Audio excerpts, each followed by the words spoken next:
pag-ibig. Ang umibig sa Diyos, ang umibig sa kapwa. Kapag ikaw ay nagtanim ng galit, nawawala ang pag-ibig. Kapag ikaw ay may galit sa iyong kapwa, nawawala ang iyong pag-ibig maski kahit sa iyong sarili. Kapag ikay may galit sa iyong kapwa, kahit ang iyong sarili ay tinanggalan mo ng pag-ibig.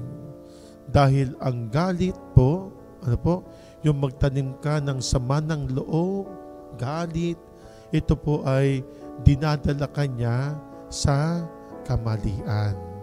Inilalayo ka niyan sa ating Panginoong Diyos. Ang patuloy na pakipag-ugnayan sa ating Panginoong Diyos, ito po ay naglalayo na tayo po ay umibig sa Kanya.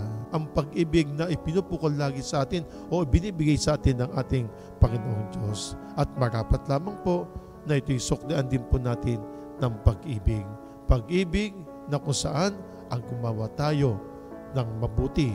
Ang sumunod tayo sa 10 utos.